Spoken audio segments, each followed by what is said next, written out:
Pandaigdigan ng lahat ng mga sakunang ito. At tuloy-tuloy, pagkatapos ng isa, susunod na naman ang isa. At patuloy na lumalaki ang mga ito. Isang araw, may sunog sa gubat sa Asya. Sa susunod na araw, meron na rin doon sa Amerika. Isang araw sa North America, sa susunod sa South America naman. Isang araw nasa Australia, sa susunod ay sa Canada. Para mapula mga apoy na to, nagpapadala sila ng mga eroplano. Walang magagawa ang mga tao tungkol dito. Nanonood na lang sila habang nilalamon ng apoy ang lahat ng kanilang ari-arian. Napipilitan silang iwan ang mga bahay nila. Kapag nagsimula ang apoy, tumatagal ito ng ilang buwan. Kumakalat ito sa mga hangganan ng kalapit na bansa.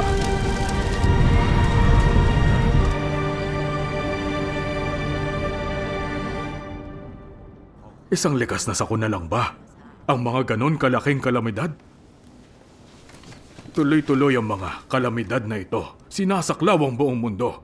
Batay sa mga kinahinatnan ng mga ito, ang mga ito ay hindi na maibabalik at maaayos.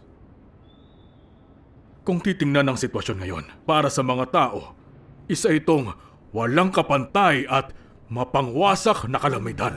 Isang mapangwasak na kalamidad? Sinasabi ng ilang siyentista na batay sa kasalukuyang bilis ng pagkasira ng kagubatan, pastulan at iba pang pananim, lalala ng husto ang kapaligiran ng tao sa loob ng ilang dekada. At ang sangkatauhan ay manganganib na malipol. Sino? Sinong malilipol?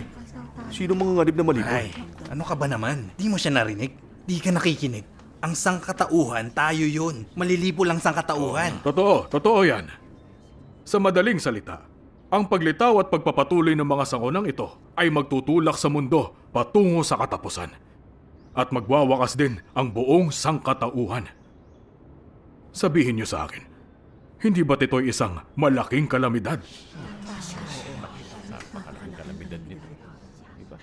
Oo, malaking kalamidad nga ito. Akala ko nun, mga likas na sakuna ang mga ito.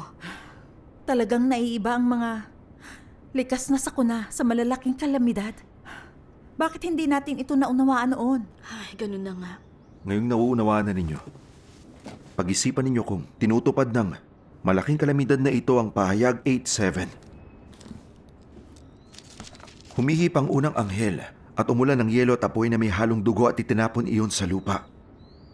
Ang ikatlong bahagi ng lupa ay nasunog, ang ikatlong bahagi ng mga punong kahoy ay nasunog, at ang lahat ng sariwang damo ay nasunog.